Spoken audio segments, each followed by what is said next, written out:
saan daw nakabili ng stamping machine. Nasa Reno Victory Trading, 446 Pigumi Street, Quiapo, Manila. Alright, so doon po kayo magtatanong ng stamping machine, mga font.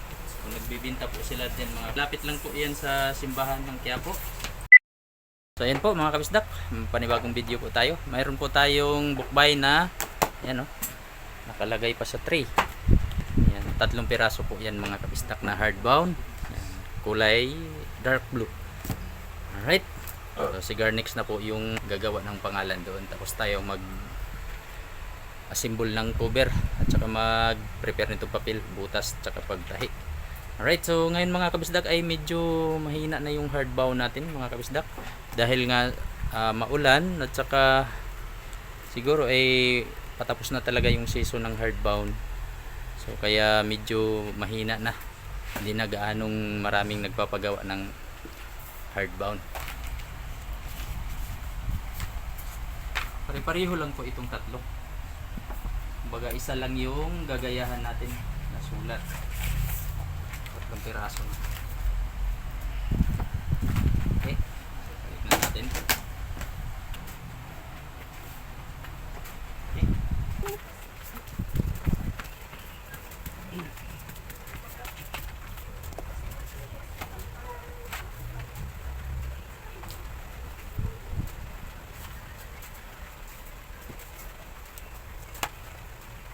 Kita nih.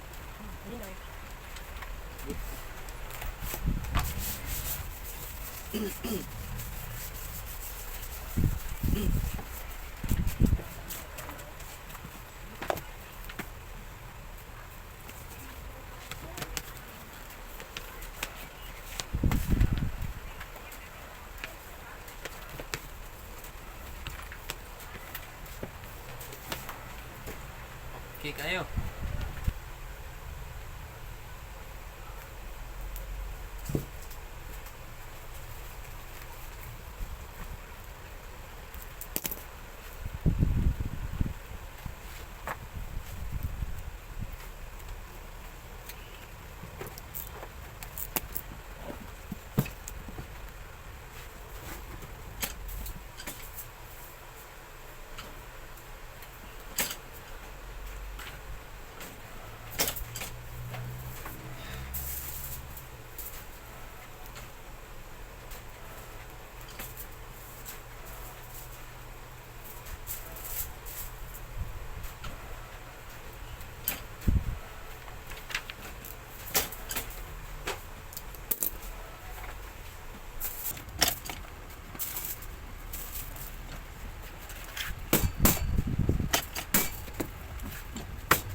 Ayan na po mga kabisdak, natapos na po natin itong plastic na po siya, plastic cover. Ito na po yung isa. Ayan. So ito na po yung dalawa. Alright. Napakagandang pagkadali ni Garnix, no? Alright mga kabisdak, yung 3 piraso pa lang nagawa natin sa araw na to. Sana madagdagan pa ito mamaya. Alright, so hanggang dito na lang mga kabisdak, no? Amping sa kanunay. Ano Garnix ang masasabi mo?